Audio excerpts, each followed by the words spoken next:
위클리 리포트에서 글로벌 증시를 봤을 때 네. 볼 것도 없습니다.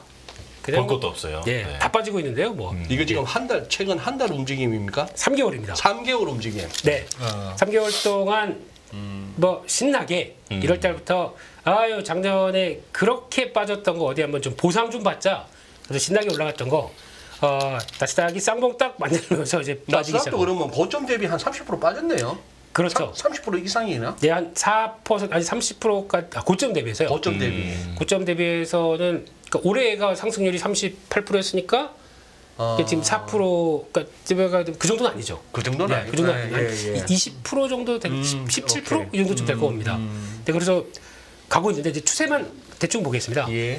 나스닥이 꺾이다 보니까 아이고 살려주세요 그러면서 다 같이 하락하고 있는데 여기서 잘 보시게 되면 3개월 기준으로 보게 되면 상해 종합 증시와 코스피가 이제 같은 궤를 가기 시작합니다. 네. 그리고 볼 때마다 느끼는 거지만 제조업 지수가 마이너스인 나라가 잘 버티네요. 예.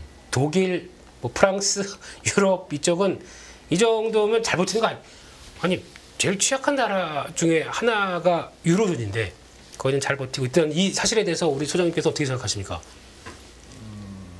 노코멘. 이러실 분이 아닌데 오늘 좀 뭐가 좀 식사는 보시다 못하신 느낌이 드셔가지고 예. 아니요, 그게 아니고 네. 아내한테 혼이 많이 나가지고 당신은 입만 열면은 불안불안하니까 그냥 네.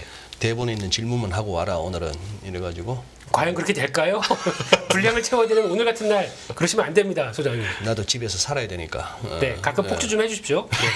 네, 네, 그렇습니다. 그래서 결론적으로는 지금 그 아시아 증시 쪽에서 중국이 위쪽 봤다 보니까 그 한국 시장도 거의 뭐 그냥 우리가 부도나는 거, 우리 큰 회사가 뭐 부도나는 겁니다 지금. 거의 그렇게 가고 있습니다. 그렇죠. 하락률을 보면 거의 비슷하게 나오고 있다 보니까 예, 그래서 그런 쪽으로 가고 있고 거기다 환율이 똑같이 움직이죠 거의. 약간 그렇죠. 네, 달러 대비 강세 대비해서 나오는 타통화 하락분을 생각하게 되면 거의 유사하게 움직이는 거 보니까 참 뭐 그렇습니다. 욕 나오는 얘기죠. 네, 미국이 그래도 콜록콜록. 예, 중국이 그러면 감기 몸살. 뭐 이런 한국 증시의 운명 넘어가겠습니다. 폭주해 주실 때 안 해주시니까 더 이상해요. 네. 왜 그러셨나? 자 그리고 네. 지금 오늘 우리 친혁 아나운서랑 하니까 네.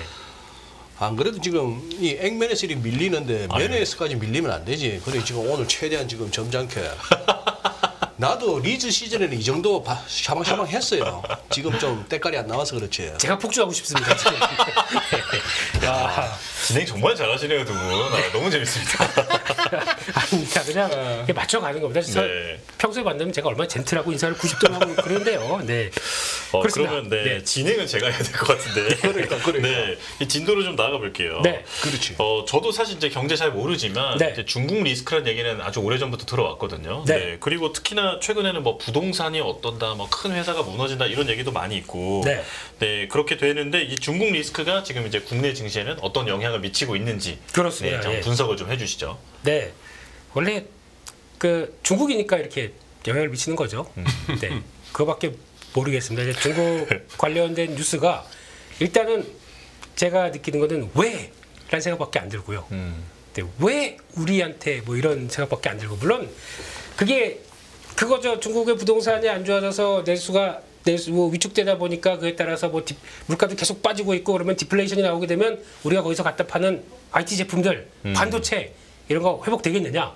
더 딜레이 된다. 이게 가장 큰 논리 중에 하나고 네. 또 중간중간에 들어갔던 중간재 때 과거는 많이 달라졌기 때문에 그 연결고리가 그렇게 많이 크다고는 생각 안 했지만 뭐 G2라고 하는 큰 옆에 있는 국가가 그렇게 되면은 그에 따르는 어떤 여파들 정도로 봐야 될 것 같은데 문제는 그거 같습니다. 그러면 우리 아나운서가 우리 조앵커님이 생각하시기에는 예. 중국 이 문제 그 뉴스 플로우를 막 들어보시면 느낌이 들어보실 거 아닙니까? 맞아요. 네. 이것 때문에 중국이 진짜 리만 브러더스 사태처럼 크게 휘청일 걸로 생각하십니까? 저의 짧은 소견으로는 네. 저는 그냥 이제 글자에 적혀 있는 게 기억이 나긴 하거든요. 네. 그냥 질서 있는 파산이 될 것이니까 걱정하지 말아라. 네. 라고 지금 중국 정부에서 그렇게 발표를 했다는 것만 알고 있어요. 네. 질서 있는 파산. 네, 질서 있는 파산이라는 표현을 썼던데 그러면서 이제 리먼 브러더스 사태 같은 것은 이제 재현되지 않을 것이다. 네. 네, 강조를 했는데 네. 정말로 그렇게 될지는 잘 모르겠습니다. 네. 뉴스 워딩을 들으니까 막 훅하네요. 네. 네. 그거 많이 들어봤던 얘기인데 질서 있는 파산. 질서 있는 파산. 네. 근데 어떻게 생각하십니까? 우리 소장님께서는 그래도 경제통에 30년 무시할 수 없는 30년 지금 같은 사태를 어떻게 저기서 딱 웃는 바람에 저기서 웃는 바람에 진정성이 뚝 떨어지는 거야.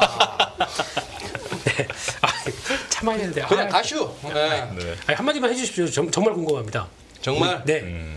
우리 경제통의 대가이신 이진수 소장님은 어떻게 보시는지 이 사태에 대해서요. 네. 그래, 오늘은 대가리까지는 안 갔구나. 대가에서 그쪽 감사하고요. 중국. 네.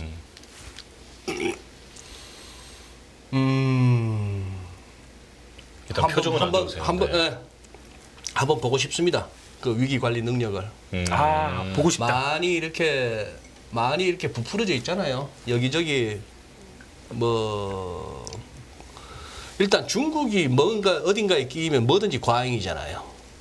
그렇죠. 예. 어디든지 중국이 우리도 한번 끼워주시오 하면 과잉이잖아요. 얼핏 들리는 얘기가 지금 뭐 미분양 아파트만 1억 채라면서요. 뭐 그 정도 그런 얘기까지 들리고 네. 이제 청년 실업률 발표를 안 하겠다고 하니 네. 그러니까 뭐 나름대로 심각한데 그때마다 뭐 어떻게 중국이니까 네. 가능한 해결책이 있었잖아요. 중국이라서. 네. 국가 신용 등급이 강등당해도 통화 가치가 강해지는 것도 미국이니까 그런 것처럼 그 반대의 개념으로 중국이니까 네. 또 이렇게 말도 안 되는 상황이지만도 말이 되게끔 해왔는데 네. 이번에 어떻게 헤쳐나갈 수 있을지 한번 뭐 기추가 주목됩니다. 그 사이에서 우리는 한국이니까 이 모양으로 계속 휘청이는 거죠? 이제 우리가 이제 그 패배의식에서 언제 벗어날 것인가 하는 것인데 네.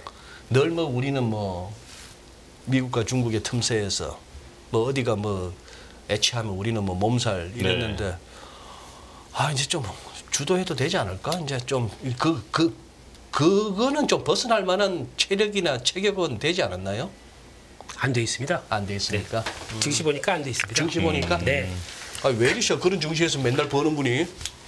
예. 여기서 진짜 우리 정치 진짜 선진화되면은 거기서 벌 수 있을 것 같아요. 그러면 중국으로 가야죠. 솔직하시네요. 아우. 예. 야 우리 제리 형 아니 민수 형 모처럼 내가 마음에 드는 이게 한 멘트가 나왔네. 아닙니다. 전주다된 증시에서 마음껏 꽃 피우면서 살고 싶습니다. 네. 그렇습니다. 대표님 그러면 지금 이제 드렸던 질문에 대해서 그래도 대답을 네. 간략하게 한번 해주시고 넘어갈게요. 네. 이제 중국 리스크가 한국 시장에 영향을 얼마나 미칠 것이다. 네. 초기에만 이런 식일 것 같고요. 네. 그 다음에는 그냥 소장님 의견과 동일합니다. 네. 중국이니까. 네. 위기 관리 어떻게 하는지 보겠다. 대국도 아니고 중국도 아니고 소국도 아니고 중국이니까. 중국이니까. 중간치 뭐든지 중간층 가서 이렇게 다 뭐 마음에 안 들면 갖다가 다 뺐고 네, 다 정리할 테니까 또 좀 돈 부족해 인민은행 출동 뭐 그런 것 같습니다. 네. 그런 정도로 보고 너무 그러니까 뉴스플로우가 되게 좀 너무 심리를 아주 막 좀 불안하게 만드는 건 좀 있는 것 같아요. 네네. 그거 빼고는 모르겠습니다. 그냥 지켜봐야죠. 뭐 또 어떻게 할 방법도 없지 않습니까? 그렇다고 우리가 뭐 시진핑 주석께 뭐 이메일을 보낼 수도 없고 네. 읽지도 않을 거고 네. 그런 쪽이다 보니까 그냥 넘어가야 될 것 같습니다. 네. 이제 어찌 보면은 그동안 중국 시장에서 한국 시장에 영향을 받아왔던 거 수준으로는 일단은 흘러갈 것으로 예상은 하고 계시지만 네. 그 다음부터는 이제 중국이니까 어떻게 할지를 좀 지켜봐야 된다. 네. 네, 이렇게 말씀을 해주시는 걸로 정리를 할게요. 네. 자, 그러면은 이제 다음 질문을 드릴 텐데 이거 제가 해도 되겠죠? 네. 오케이. 예. 네, 네, 제가 마음껏 한번 질문을 예. 드려보겠습니다. 그러시죠. 예. 네. 편하게 하시죠. 지금 우리 네. 저 제리 형 지금 위클리 리포터 지금 몇 장인지는 아시죠? 자료가. 지금 예, 갖고 계신 거 보고 있죠 지금. 네. 오케이. 네네네네. 그러면 이제 질문하고 네. 질문하고 두 번째로 갑시다. 네, 네. 알겠습니다. 자, 일단 그 B2가 지금 연일 최대치를 경신하고 있다라고 하는데, 그러니까 빚을 내서 주식에 투자한다라는 네. 거잖아요. 네. 지금 그게 연일 최대치를 경신하고 있다라고 하는데, 지금 이 상황에 대해서 불안 요소는 없는지 네. 한번 짚어주시죠. 아주 많죠. 조금 있다가 예, 제 얘기를 하는 것 같아요. 안 그래도 빌려온 돈 갚아야 되는데 와이프가 언제 주냐. 와이프론 상환일이 다 오고 있는데. 와이프론. 네. 그러니까 상환할 때도 됐어요. 한 6개월 동안 그렇게 열심히 막 그런 거 다 봤으면은 이제 상환할 때가 됐습니다. 네. 근데 요거 조금만 하다가 여기까지 왔는데 이제 상환해야죠. 네. 그럴 때가 완전 조금 있다가 네, 이게 신용거래 그 융자잔고 그거 제가 찾아보니까 네. 이제 정확한 수치가 20조 5,572억이라는데 맞습니다. 예. 이거 어느 정도의 심각한 상황인가요? 그게 아마 그러면 아예 보고 말씀드릴까요? 그게 수치가 오늘자십니까 어제자십니까? 이게 어제자일 걸로 알고 네, 있는데. 어제자입니다. 네. 네네. 그러면 오늘자는 조금 달라졌긴 한데 그걸 한번 보면서 말씀드리겠습니다. 이게 예, 지금 예. 지수하고 고객예탁금 신용잔고를 이거 많이 보고 있는데 솔직히 이 그림을 보면서 지난번부터도 걱정을 했던 것 중에 하나는 코스피가 이렇게 가파르게 올라가는 거에 대해서 걱정을 좀 했었던 부분들이고 네. 그나마 코스닥이 지금 신용이 안 되는 거는 좀 신용이 늘 뻔했던 그런 대표 주자들을 막아놨지 않습니까? 특히 에코프로 같은 거. 제도적으로. 그래서 이제 이런 현상이 나오는데 그림과 함께 잠깐 보시게 되면은 지금 파란색이 신용잔고 추이고 여기가 그 갈색이 고객예탁금입니다. 그러면 지금부터는 이제 같이 우상향으로 셋 다 쫙 올라가는 게 가장 안정적인 시장의 골디락스라고 할 수 있는데 이게 지금 일단은 빨간색이 급하게 이제 빠지기 시작합니다. 그런데 신용은 오히려 지금 크로스가 나기 시작하죠. 약간 보게 되면. 네. 그러니까 신용잔고는 계속 20조대 초반에 있다가 말씀하셨듯이 20조 5천억대까지 쑥 올라왔습니다. 네. 그러면 이제 일단은 부담이 되는 거죠. 그런 쪽에서 만약에 예탁금까지 안 늘었다라고 하게 되면 지금 경고음이 쫙 울릴 때입니다. 예탁금까지 안 늘었더라면. 네. 근데 예탁금이 조금 늘긴 듭니다. 네. 그래서 한 54조, 55조 대까지 살짝 고개를 다시 드는 걸로 보여지는데 그렇다고 하더라도 제가 예탁금 잔고 대비해서 신용 잔고를 보는 이 예탁금 대비 잔고율 보게 되면 한 40% 정도를 많이 말씀드렸는데 54조 만약 55조라고 쳤게 되면은 54, 20, 54, 20, 22조죠. 네. 근데 20조 이상으로 들어가게 되면 일단은 부담은 되는 거죠. 거기다가 지금 지수가 가파르게 하락하고 있다고 하게 되면 일단 넉넉한 상황이 아닌데 예탁금이 올라온다고 하더라도 지금 신용잔고는 부담스러운 수준은 맞다고 봐야 될 것 같습니다. 그러면 저 코스닥에서는 예를 들어 에코프로 같은 거를 갖다가 지금 신용으로 못 사게 해놨잖아요. 네. 근데 코스피 쪽에서 저렇게 신용이 느는 거는 뭐 사느라고 저렇게 신용이 늘었어요? 대부분 이것저것 다 늘더라고요. 이것저것. 네, 이것저것 골고루 다 드는데 그 중에 하나가 뭐 포스코홀딩스가 많이 든다라고 하는데 워낙 덩치가 크다 보니까 거기서 들어가는 비율 때문에 많이 이렇게 빨리 올라오는 측면으로 보이는 것도 있습니다. 금액 자체는 55만 원 이러다 보니까 금액이 커지는 그러니까. 거죠. 네. 그런 쪽도 있는데 뭐 어쨌든 간에 이렇게 금액 자체가 커지는 거는 좋은 소식은 아니죠. 네. 근데 여기서 그러니까 만약에 지금 외국인들이 지금 전략을 선물을 매도를 하기 시작하면서 공격을 했었을 때 만약에 이것까지 노리고 대응을 했다라고 하게 되면 참 영리한 거죠. 그리고 또 모건스탠인가요? 거기서 포스코홀딩스 한 15일 안에 폭락할 수 있다라고 생각했던 지표가 만약에 이거라고 하게 되면 참 더티한 거죠. 뭐 더티하지만 뭐 시장의 숙명이라고밖에 볼 수 없는 거죠. 네. 또 레버리지 컸을 때 또 시장이 단기적으로 위축된다 그러면은 당연히 이게 정리될 수밖에 없는 수준으로 나오는 거. 그렇게 되면 그것까지 노리고 저렇게 베팅을 하나라는 생각도 들고 있고 뭐 별 생각이 다 듭니다. 네. 자, 지금 제가 이제 두 분이 이제 워낙 그 해박한 경제 지식으로 자유롭게 진행을 하고 계시다 보니까 네. 진도는 이제 제가 빼는 걸로 이렇게 잡아놓을게요. 네. 자, 지금 이제 제가 B2까지 이제 질문을 드렸고 네. 아마 이제 많은 분들이 가장 관심을 갖고 있는 게 이제 2차 전지와 초전도체 네. 뭐 그리고 나중에 이제 뭐 맥신으로까지 얘기를 좀 이어볼 텐데 일단은 그 2차 전지부터 얘기를 해볼게요. 이제 네. 사실 그 에코프로를 기준으로 해서 이제 여러 가지 좀 차익 실현도 나오기도 하고 네. 그리고 또 지금 전 회장이 이제 징역형을 받기도 하는 등의 어떤 여러 가지 악재가 나오고 있잖아요. 네. 이때 이제 사실 이제 들어가 계신 분들이 많을 텐데 그 대응은 어떻게 해야 된다고 생각하시는지 조언을 좀 해주시죠. 네, 일단 전 회장님 구속은 따로 보겠습니다. 네. 뭐 미치는 여파는 뭐가 있을까요? 뭐 크지 않다고 직접적인 보시는 거죠? 네. 지금 경영진도 아니신데 그러니까 뭐 그냥 시장에서 그냥 그런 건 있을 것 같아요. 나쁜 짓 하면 철컹철컹. 네, 이거는 반면교사는 된다. 네, 이건 당연히 법치국가 쪽에서 당연한 거로 봐야 될 것 같고 그게 주가에 미치는 영향은 저는 없다고 생각합니다. 예. 그거보다 그냥 오늘은 당연히 그냥 그랬다고 봐야 될 것 같은 게 요즘 시장에서 2차 전지를 바라보는 분위기는 일단 좀 어려운 얘기로 말씀드리게 되면 실적은 3분기 기대감이 전혀 없습니다. 네, 3분기 기대감이 전혀 없는 게 딱 이제 보통 2차 전지를 구성하는 항목 중에서 매출이 나온다 그러면 P와 Q가 있는데 Q는 꾸준히 성장하는 거 맞습니다. 네, 계속 증설하면서 나갈 거 맞을 텐데 이제 P 같은 경우는 당연히 지금 메탈 가격, 구리 가격 빠지는 거 보세요. 그러면 그와 함께 메탈 가격들이 하락하는 게 반영되다 보니까 위축된 P와 Q가 그대로 결합된다. 그러면 2분기보다는 줄어들겠죠. 매출 자체가. 매출 자체가. 네. 요즘 성장주가 매출 줄어든다. 되게 민감하죠. 며칠 어제 그저께인가 첨보 같은 경우가 당연히 실적이 안 좋을 줄 알았어요. 근데 안 좋을 줄 알았는데 증권가에서는 매수 리포트 하루에 3개도 막 쏟아지고 그랬습니다. 그거. 바닥 주가 많이 내려왔고 2분기 안 좋은 거 거의 주가에 반영.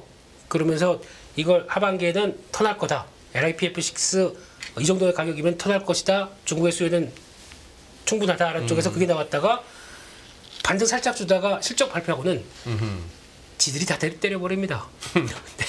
그러면서 근데 17% 빠져버리잖아요. 그러니까 이게 나왔던 거는 일단 뭐 실적 안 나온 걸로 알고 있었는데 매출 자체가 휘청이다 보니까. 그러니까 나머지 쪽에 제품들도 있거든요. 나머지 들어가는 이제 디스플레이 쪽이나 반도체 쪽에 들어가는 거 있다고 하더라도 그거는 무시.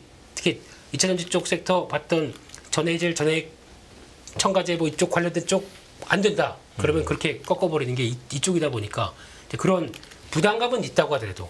근데 이제 만약에 3분기 실적에 그럼 P가 이만큼 빠졌는데 그걸 가지고 계산했던 실적을 봤었을 때 아마 원래는 이만큼 하락해야 되는데 그거보다는 지금 실적을 봤을 때는 그거보다는 선방한 실적이 나왔겠다라고 추정을 하다 보니까 그나마 좀 강하다고 봐야 될 것 같고. 근데 4분기는 또 반대 얘기합니다. 또 P가 올라간다고 얘기하다 보니까 또 그런 분기적인 관점들은 일단 그렇게 시장에서 어떤 뭐 빠르면 하루하루도 되겠지만 주, 월 이런 식으로는 영향을 미쳐도 장기적으로는 아마 QE 확대 쪽으로는 계속 무게가 둘 것 같아요. 게다가 이제 또 확인해야 될 것 중에 하나가 그게 있습니다. 2차전지 쪽에서 뭐 며칠 전에 나왔던 양극재 출하량이 늘어서 2차전지 쪽에 또 긍정적이다. 근데 Q는 늘어날 거는 다 알고 있습니다. 그러니까 그거에 대해서는 제가 보기엔 너무 생각할 필요는 없는데 더 중요한 거는 지금 이제 요즘 보면은 중국이 밖으로 나가려고 무지 노력을 합니다. 그래서 그 관련돼서 한국에 새만금 와가지고 또 투자도 하고 있고 조인트 벤처 맺고 그리고 또 LG에너지 솔루션도 중국의 재활용 업체와 손잡고 진출해서 거기서 추출한 양극재 가지고 또 만들겠다라고 하는 이런 계획들 발표하고 있는데 미국이 지금 앞으로 어떻게 나오는지가 중요합니다. 지금 현재 나오는 미국의 법안 중에는 그게 있습니다. 그러니까 저도 이쪽 찾아보다 보니까 이 합작법인 거 관련된 쪽에 아직 규정은 정확히는 없는데 배터리 관련된 쪽에서 해외 배터리 관련된 관리 법안이란 HB 이 규정이 있긴 있습니다. 이게 근데 아직 확정은 안 됐어요. 중국, 러시아, 이란 같은 나라에서 원재료를 조달해다가 그거를 제품을 만들게 되면은 2025년부터는 IRA 지원을 안 한다라고 되어 있습니다. 그럼 그게 일단 걸리는 거죠. 근데 그렇게 됐었을 때 얼만큼의 그러면 그걸 회피하기 위해서 뭐 조인트 벤처를 맺고 그런 식으로 나가지 않습니까? 그럼 조인트 벤처를 맺었을 때 중국 지분이 얼만큼 들어가야 이게 중국 회사로 보느냐라고 했을 때 이런 규정도 없고 아직까지 그냥 큰 둥그런 법안만 돼 있는데 뭐 또 세부 법안이 나온다고는 하겠지만 이게 만약에 지금 반도체법을 적용을 시키게 되면 이게 중국의 지분율이 25%입니다. 그러니까 중국과 조인트 벤처를 맺었을 때 중국 지분이 25%가 넘어간다. 중국 회사니까 이제 거기서 원료 추출해서 갖고 온 거 IRA 법안에서 지원 못 해줘. 이렇게 되는 IRA 지원 못 해줘. 이렇게 나오는 상황이라고 보시면 되는데 이번에도 거의 그렇게 유출을 했을 때 가능성이 높겠죠. 그럼 이제 그때 또 막 머리 쓰겠죠. 또 비율들을 많이 좀 조정하고 그렇게 또 나오는 여러 가지 방법이 나올 텐데 그러면 그걸 또 중국이 아니 왜 우리 집은 뭐 24.9% 가지고 나 못하겠어 나올 수도 있는 거죠. 그러니까 요거는 또 앞으로 맹점이 될 수 있기 때문에 그건 좀 봐야 될 것 같습니다. 예. 네. 자 그러면 정리를 해서 이제 2차 전지에 대해서 사실 여러 언론에서는 이제 광풍이라는 표현도 쓰기도 했는데 네. 그러면 이제 단기간의 어떤 전망과 네. 약간 이제 중장기적인 전망에 대해서도 좀 짧게 좀 말씀해 주실까요? 네, 결론적으로는 네. 우리 앵커님은 사고 싶으십니까? 에코프로 지금 가격. 무서워요. 네. 제가 못 들고 가겠어요. 네, 좀 무서워. 이거 예전에 차트를 보고 그러면 네. 저기 이게 밑에 있다가 네. 지금은 뭐 완전히 지붕으로 올라와 있다는 느낌을 받으니까 네. 무섭습니다. 네, 다음에 한번 나오시게 되면 예. 제가 이 가격이 지금 비싼지 안 비싼지를 예. 한번 또 상세히 말씀드리겠습니다. 아, 예, 네, 예. 그때까지 돈은 잘 벌어놓고 계시고요. 네, 네. 딴 걸 떠나서 네. 우리 김민수 대표가 2차 전지 지금이라도 사세요 하면 사실 거예요? 대표님, 제가 대표님 오늘 처음 뵀잖아요. 저게 거의 무의미한 질문이지. 아, 네, 물어봐서 사라 한다고 해서 살 거는 저는 아니잖아. 그렇게 얘기 안 드립니다. 그렇다고 뭐 우리 김민수 대표가 무슨 아저씨도 아니고. 그렇죠. 예. 뭐 다 성인들을 다 판단할 줄 아시는 분들한테 사람 네네. 알아 이거 어떻게 얘기를 합니까? 그냥 네, 이 정도의 가치인데 사시겠습니까 하고 묻죠. 답은 이제 본인이 하는 거고. 전망만. 네, 그렇습니다. 전망만. 네. 단기적으로는 네. 아마 그 분기 실적 관련된 내용들과 함께 또 과열 비슷하게 또 저희가 한번 쫙 하고 관심이 높아졌기 때문에 예. 이럴 때는 적어도 한 기간 조정 비슷하게 나와야 된다라고 보고 있는 입장입니다. 예, 그래서 아마 예.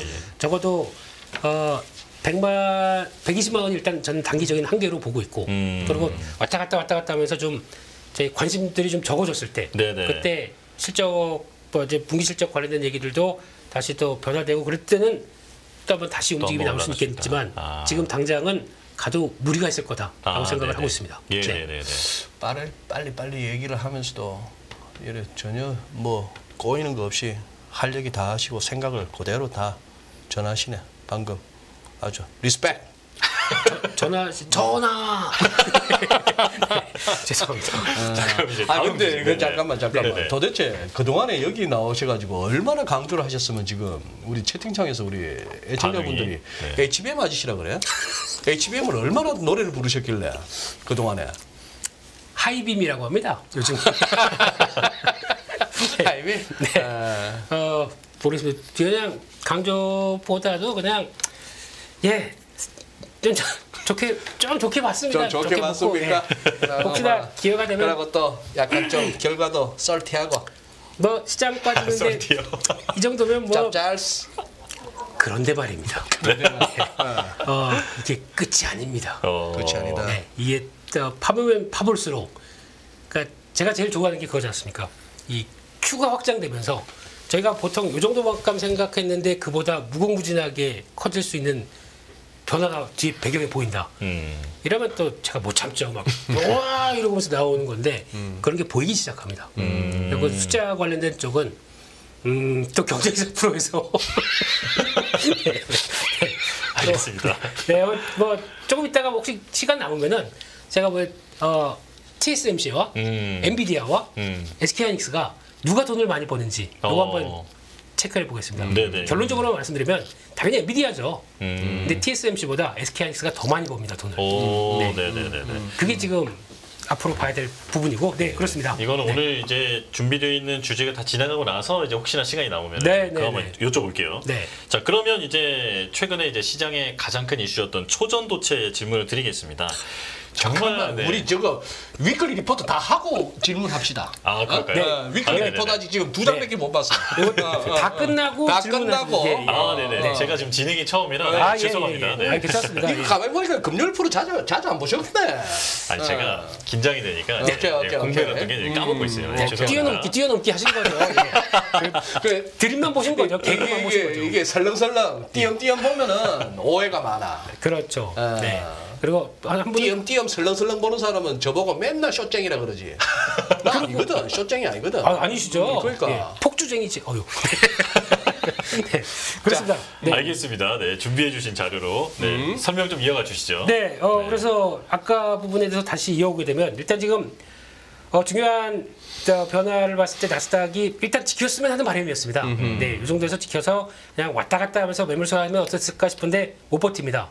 중요한 자리에서 한 어제 그저께죠. 그때부터 빠지고 어제도 다시 반등을 고비에서 시작하다 그냥 밀어버리더라고요. 그러네요. 이걸 봤을 때는 미국도 힘들구나 라는 생각이 드는데 특히 왜 어제 빠진 거는 잘 설명을 못 하더라고.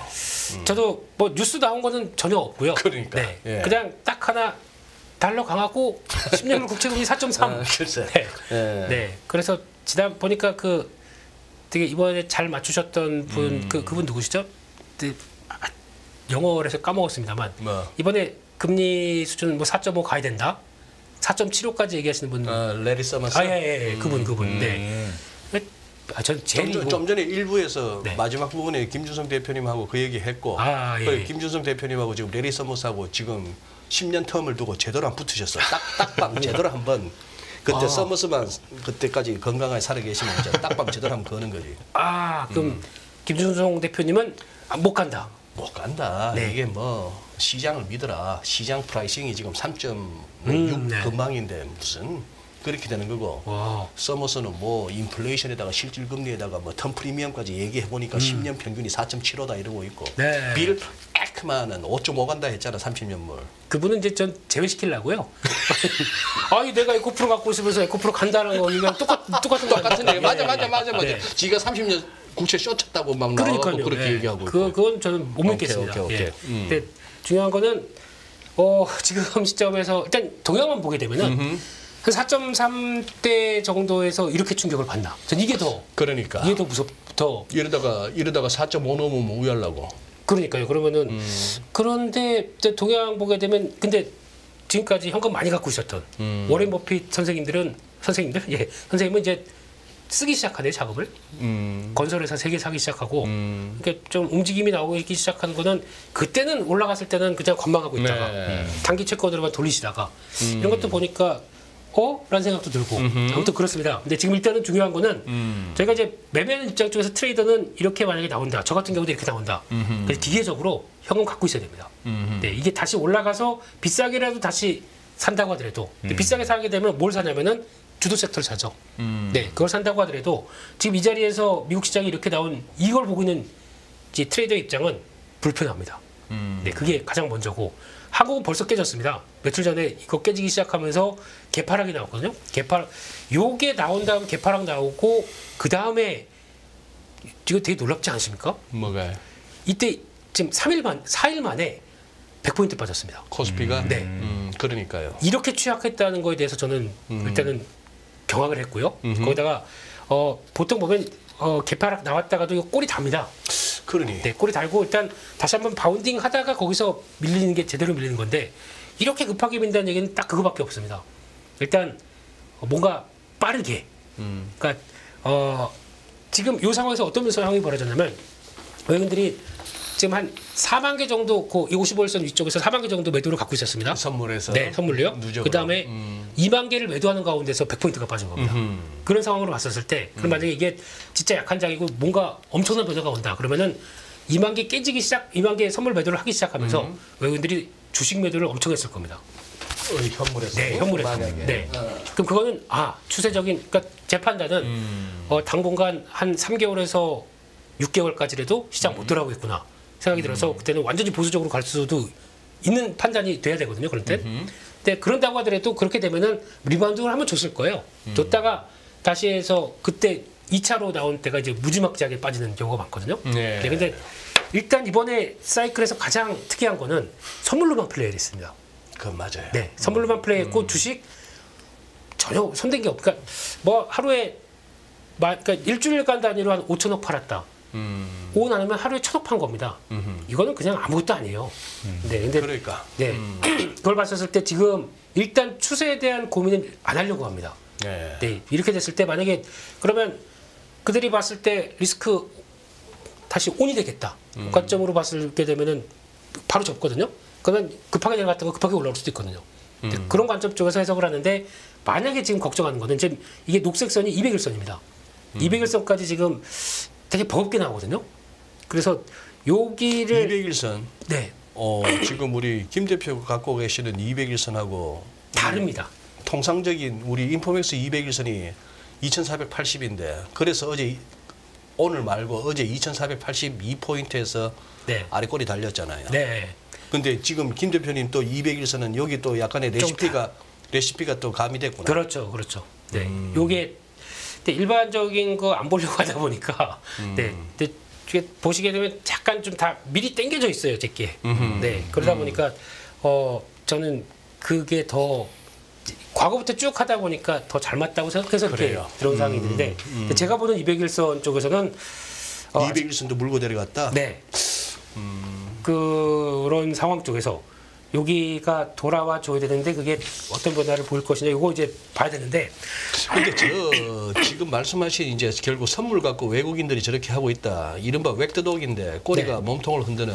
네, 저게 지금 우리뿐만이 아니고 미국도 난리래요. 맞습니다. 그 만기 하루짜리 옵션 갖고 장난질이 장난질이라기보다도 그게 거래가 너무 많으니까 네, 거기에 그냥 포스로 요새 또 그렇게 밀어 제낀다네. 거의 그냥 뭐 장 조금 밀리면 그 풋옵션 매수했던 친구들은 또 던져야지 뭐. 그러다 보니까 장중 변동성이 너무 커진다는 거예요. 그렇더라고요. 그 고점 찍고 내려올 때 좀 봉 보면 똑같지 않습니까? 지금 그러니까. 미국에도. 예. 그러니까 이게 너무 거기에 맞들이게 되면은 완전히 그거는 네. 그거는 진짜 뽕이에요. 그거 네. 진짜 손대면 안 되는 거예요, 그거. 근데 뭐 초전도도 나오는데요, 뭐. 초전도에 의해서 이제 맥신도 나오고, 네, 하여튼간 그렇습니다. 그래서 약간 시장이 뭔가 되게 바쁘고 급하고 단기 뭘 이렇게 막 노리려고 하는 이런 시장의 느낌은 많이 왔는데 이럴수록 그래도 중심을 딱 잡고 가야 되겠죠, 앵커님? 야, 맞습니다. 네. 우리 아르고스님의 음모를 한번 들어보실래요? 엇박자 전략을 짜는 듯합니다. 외인이 김민수 대표님 뷰를 듣나 시장을 헷갈리게 만들고 있습니다. 지금 현물 선물 옛날 전략과 하나도 안 맞습니다. 예측은 어느 정도 가능하지만 네, 방송 좀 들이세요. 외국인들이 김민수 대표 방송 듣고 네. 그걸 따라 하든지 아니면 어떨 때는 역이용하는 것 같아. 에이, 설마 이렇게 미물 같은 사람한테 뭘 하이비 맞으신데. 미물이요? 하이비 맞으신데 그래도. 아직 요만큼 올랐는데 뭐 이제 오케이. 네. 그렇습니다. 그래서 이제 판단의 기준은 그렇게 보셨으면 좋겠고요. 그래서 뭐 일단 지금 시장은 뭐 매크로 쪽은 신용물 국채금리와 그리고 또 외국인 선물 동향 이 주축을 보면서 봐야 될 것 같습니다. 그러니까. 네. 거기까지 보고요. 또 업종별 투자자 매매 동향을 보게 되면 뭐 볼 필요가 별로 없습니다. 네, 이번 주에 외국인들 판 게 1,800억 팔았습니다. 근데 기관은 그러니까 결국 선물 갖고 밀었다는 얘기네. 네. 그리고 코스닥은 뭐 그냥 연례적으로 파는 정도. 네. 네, 기관은 1조 1,000억 팔았습니다. 네. 이렇게 억한지 참 많이 팔았다. 네. 네. 그러니까 그거를 또 근데 이거는 또 그런 것도 있습니다. 그러니까 외국인들이 선물을 밀다 보니까 선물 사졌고 네, 거기다 선물이 보니까- 사졌으니까 또 현물 팔고. 그렇죠. 그러니까 그런 프로그램 성격이 다분히 있다는 것은 네. 이제 염두를 해야 될 것 같은데 네. 하여튼 좀그 베이시스 0.0001 먹으려고 그거 하는 거 보면은 참 그렇습니다. 예. 네. 그렇게 들어오는 것 같고요. 그래서 또 외국인들 그래도 그나마 산 게 뭐 있느냐 봤을 때는 나단 처강 금속을 삽니다. 포스콜린스를 샀다는 얘기네. 네. 사고 운소 장비 쪽에 현대차 계열 쪽은 또 사고요. 네. 아니 뭐 이렇게 개인들이 이제 삼성전자를 사나 보구나. 5천억 넘게 하이닉스를 샀나? 그건 개인이고요. 개인들이 외국인들은 글쎄. 2,500억 네. 팔았습니다. 외인들 팔고. 네, 예. 팔았는데 삼성전자는 그래도 매수에 잡혀 있습니다. 주간 단위로. 아 외국인들한테. 네. 예, 그렇게 돼 있는데 그런 쪽에서 일단은 뭐 살짝 줄이는데 그렇다고 주간 2,500억 팔았다고 많이 팔았다고 보기 힘든 거거든요. 네, 그런 쪽에서 나오는데 특히 기관 쪽에서 연기금은 뭐 샀나 봤더니 그동안 다 팔고 좀 산 것 중에 하나가 유통주입니다. 유통주가 뭐가 잡히냐면 면세점, 뭐 이제 현대백화점 뭐 예. 그런 쪽으로 들어가 있다 보니까 거기에 좀 잡힌 거. 그러니까 중국 소비주 잡힌 거 그게 다 나머지는 별로 없습니다. 네. 또 다음으로 넘어가게 되면은 이번 주 순매수한 상위 종목들을 살펴봤었을 때 이승희 아나운서 계셔야 또 이거 얘기 드리는데 삼성전자에 네. 외국인들 산 거 보면 포스코홀딩스가 들어온 거 가지고 어떤 얘기를 할 수 있나 싶어서 봤는데 그냥 쇼 커버링 정도로 생각이 쇼 듭니다. 커버링 정도로? 네. 그래서 아직 모르겠습니다. 의미 있는 쪽으로 아직도 공유도 잔고가 많다면서요. 엄청 많죠. 예. 네. 그러니까 이 정도 뭐 미리 했던 사람들 나오는 걸 수도 있고 네. 그런 쪽에서 그렇게 돼 있고 오늘의 스타 예. 한미 반도체 네. 네. 그냥 고생하셨습니다. 네. 그렇게 보여지고 거기다가 특이한 게 지금 지수하고 주가는 흔들려도 한국조선해양 삼성중공업은 삼성중공업 사랑은 대단합니다. 네, 여전히 매수가 들어오는 것 같고요. 예, 그쪽에서 또 호텔 신라 코스맥스 이쪽도 중국 소비주 쪽이죠. 이쪽 들어오고 있고 코스닥 쪽에서 또 외국인들 보면은 대부분 매매 들어오는 게 에코프로는 또 기관과 같이 들어가 있고 게다가 또 아난티를 매수하는 거 아난티 매수하는 거에 대해서는 예 모르겠습니다. 아직까지 뭐 법적인 공방이 좀 펼쳐지는 걸로 알고 있거든요. 근데 워낙 선분양된 게 크다 보니까 이번 2분기 실적이 뭐 엄청나더라고요. 그래서 그런 거 있는데 이건 좀 봐야 될 것 같고 그밖에 나머지 오늘 또 얘기 나왔던 셀트리온 그룹 쪽에서 셀트리온 헬스케어는 매수가 들어온 것 같고 그런 쪽으로 보여지고요. 그밖에 기관들 사는 거는 그래도 아까 말씀드렸듯이 신세계 들어오고 있고 호텔신라 들어오고 있고 그런 쪽이다 보니까 눈길이 가는데 HBM 단에서 외국인들은 한미반도체 기관은 이수페탈시스 딱 이렇게 들어오는 쪽이고 CJ도 여기에 포함되어야 됩니다. 신세계 호텔신라 CJ 올리브영을 갖고 있다 보니까 그것도 같이 영향을 끼친다라고 봐야 될 것 같고 코스닥 쪽에서는 1, 2, 3위 다 그냥 2차전지 쪽 삽니다. 에코프로, LNF, 에코프로 BM. 네, 이게 뭐 한간에는 패시브 쪽 얘기가 좀 나오는 것 같은데 모르겠습니다. 그냥 어떤 지금 기준으로는 그냥 자동 매수가 들어온 게 아닐까라는 생각도 들고 있고 아직 잘 모르겠습니다. 네. 그리고 또 그밖에 밑장을 보게 되면 ISC, 리노공업, 주성엔지니어링 이쪽은 또 다 반도체 쪽이죠. 예. 소부장 쪽이고 그밖에 뭐 메디톡스, 제이시드 메디칼 약간 임용기기 정도 그 정도로 보여지고 있습니다. 네. 지금 저기서 우리 진혁이도 지금 들고 있는 거 있어요? 저 들고 있는 거는 없는데 사실 관심 갖고 있었던 게 그 이번에 그 중국에서 이제 유커들이 들어온다 이런 얘기가 있으니까 저도 이제 호텔신라라든지 이런 쪽에 계속 보고 있었거든요. 네. 여기 지금 그 준비되어 있는 질문에도 있는데 네. 사실 그 중국발 악재가 있다라는 얘기는 많이 들리고 있는데 네. 이런 유커들이 들어와서 어떤 좋은 영향을 줄 것으로 기대해도 되는지 예. 네 이거 좀 설명을 해주세요. 네. 실제 들어도만요. 들어오고요. 네. 지금 일단 준비도 많이 하고 있는 것 같고 그리고 또 정부에서 발표도 한국공항공사에서 발표한 수치 보니까 9월 달에 72만 명 들어온다고 했습니다. 9월에? 네. 중추절 있고. 예. 네. 이 수치가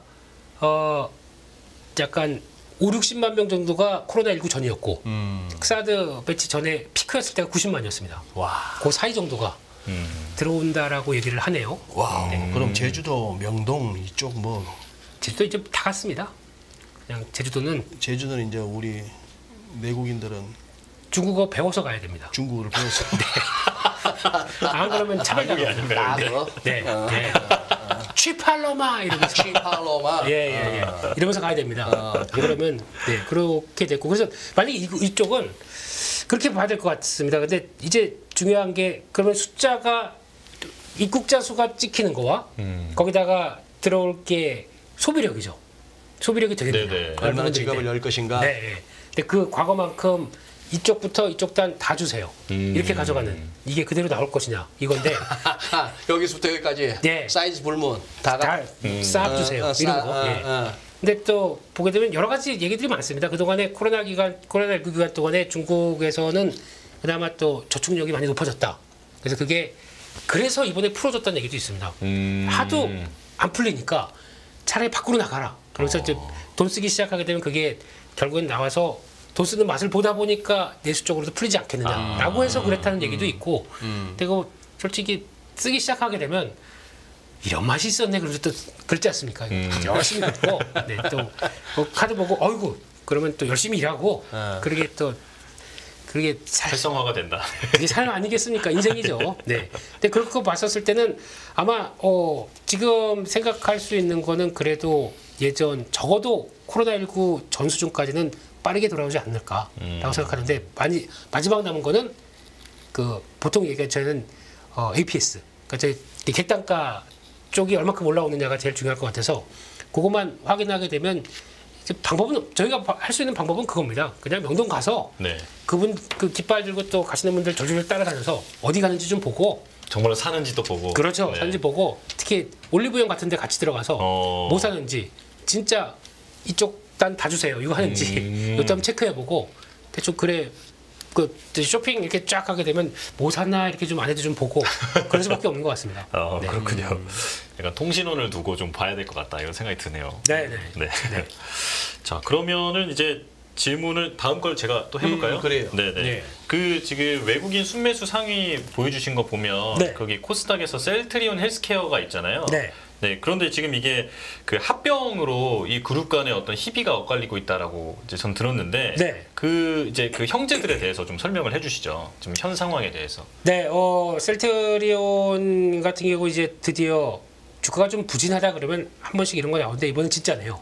진짜로 우리 서정진 회장님께서 바로 추구하다 보니까 네네. 나왔는데 이제 약간 뭐 한꺼번에 다는 힘들다고 합니다. 셀트리온 헬스케어, 셀트리온 제약 세 개를 한꺼번에 3사 통합은 하긴 할 텐데 네. 먼저 큰형님들부터 하고 막내는 나중에 이렇게 됐는데 큰형님들은 일단 하게 되면 올해 안으로 그래서 12월 28일 날까지 들어가고 거기다가 1월 12일 날인가 이제 주식으로 바꿔서 한 통으로 들어올 겁니다. 네네. 그렇게 되면은 셀트리온 헬스케어 합병 비율이 1대 0.449, 0.45. 그러니까 약간 절반 조금 못 미치게 이렇게 주는 쪽인데 가격도 뭐 만약에 이걸 반대한다 그러면 매수 청구할 수 있는 가격도 셀트리온 기준으로 15만 몇백 원 정도면은 그렇게 뭐 나쁜 것 같지는 않습니다. 근데 이걸 가지고 오늘 시장에서는 어떻게 보면 그렇게 큰 의미가 없이 뭐 알고 있었던 재료 아니야? 라는 쪽으로만 반영을 했는데 이제 지금부터 체크해야 될 거는 그거 같습니다. 일단 첫 번째는 수급 관련된 얘기인데요. 네. 수급이 지금 상황에서 셀트리온 쪽은 그래도 항상 보면 적정하게 공매도가 끌고 다니는 종목이거든요. 그래서 올라간다 그러면 좀 과하게 좀 들어오고 주가 쭉 밀렸다 그러면 그거 좀 빠져버리고 하는 쪽인데 이게 그러면 합병이 되다 보니까 또 묶여버리고 또 다음 쪽으로 넘어가게 되면 이제 셀트리온 헬스케어 같은 경우는 아예 공매도 주체가 없어지지 않습니까?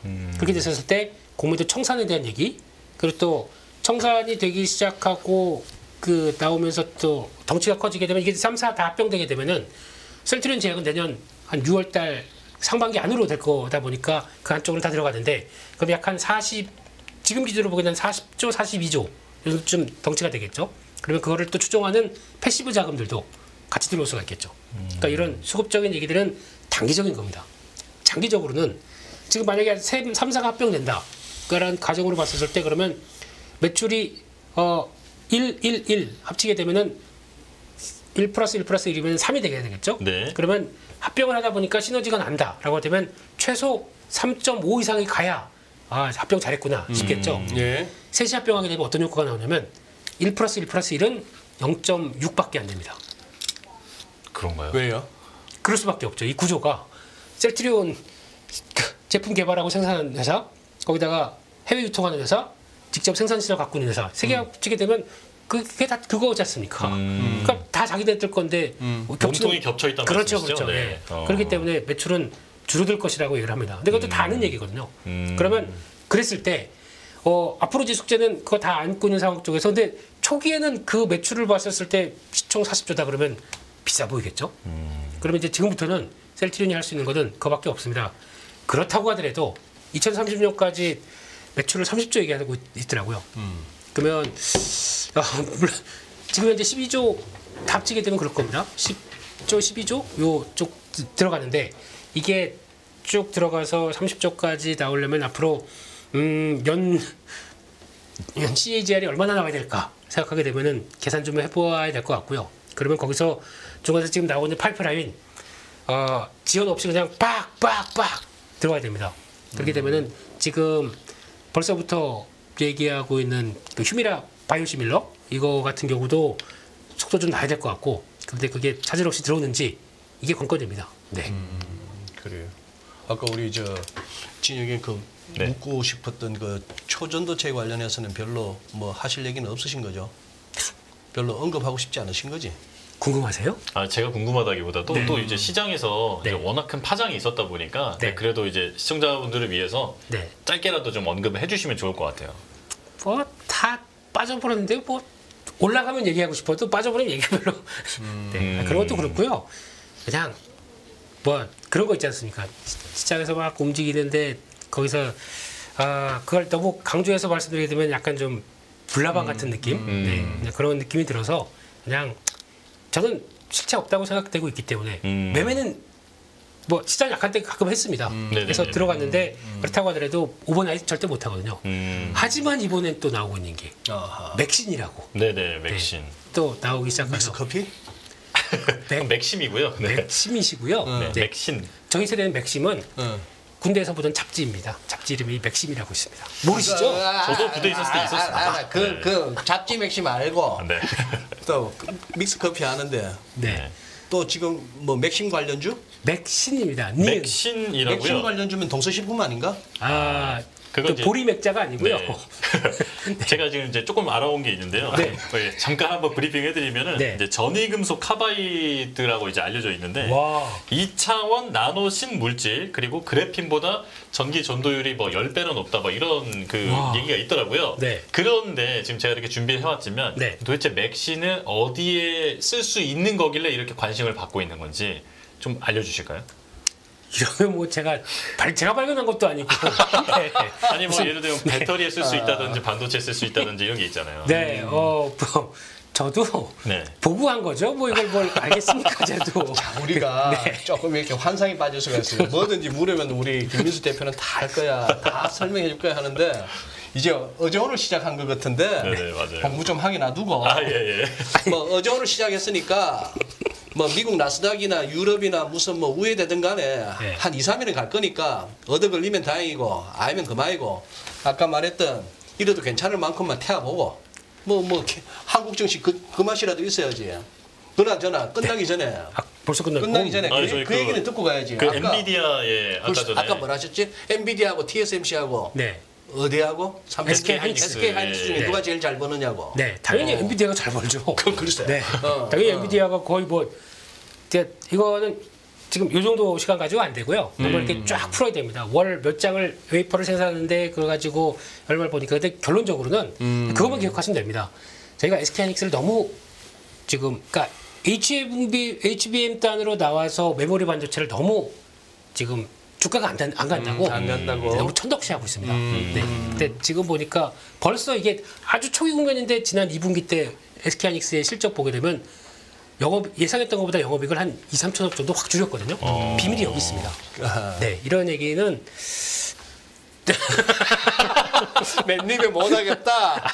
좋아요 한 1000개는 가야 또 얘기를 드리고 그런 그냥 거죠. 볼까요? 좋아요 1000개. 네, 근데 유독 요새 금요일 날 좋아요가 평소 대비 안 좋아. 이 확실히 그러니까 너무 드립이 없어서 그런 것 같습니다. 아니 아까 어느 저 분이 채팅창에 올리셨더라고. 이런 저질 방송이라고 올리셨던데 우리가 저질인가 봐. 아닙니다. 좀 반성해야 돼. 아니 지금 그나마 오늘 순식간에 올라왔어요, 또 다시. 예. 진혁 앵커 온 바람에 그나마 이거 500개라도 넘은겨. 아유, 아닙니다. 나누셨으면 저희 둘 보고는 그래, 지금 결론이 안 난 것 같아. 네. 어디가 돈 잘 버는 그 SK 하이닉스가 그 조금만 더 설명을 해주세요. 네. 최근 들어서 저희 한 1분 남았거든요. 삼성전자보다 아웃퍼폼하는 그 부분도 궁금했고. 이제 삼성전자도 너무 걱정할 필요가 없는 게 걱정할 필요가 없다. 쫓아간다고 하고 있는 입장이다 보니까. 근데 삼성전자의 강점은 그거죠. 주세요. 다 해드릴게. 그러니까 HBM부터 패키징까지 다 해서 줄 테니까. 그러니까 거기서 나온 계산법이 좀 달라집니다. 그럼 이렇게 만약에 삼성전자가 그걸까지 해줘서 주게 되면은 TSMC보다 훨씬 더 돈을 많이 법니다. 그러면 TSMC가 그러니까 이게 나중에 갈 상황들인데 지금 메모리 반도체가 나오는 이 수익성에 대해서 HBM 관련돼서 수익성이 50%입니다. 이렇게 따지기 시작하게 되면 TSMC가 지금 받아서 하는 그 보다는 훨씬 더 잘 되고 있기 때문에 그냥 메모리 반도체도 무시하지 말자. 네, 이상입니다. 끝없는 위기 속 귀에는 언제나 숨어 있습니다. 성공한 투자 고수들과 나눈 투자의 철학. 다가올 기회를 잡아내는 부의 만찬으로 여러분을 초대합니다. 푸짐하게 한 상 차려놓았습니다. 안녕하세요, 이승입니다. 더 많은 영상을 보고 싶으신 분들은 화면 오른쪽에 있는 구독 버튼을 눌러주시기 바랍니다. 그리고 영상을 보시면서 좋아요는 필수인 거 아시죠? 항상 인포맥스 라이브를 사랑해주셔서 감사합니다.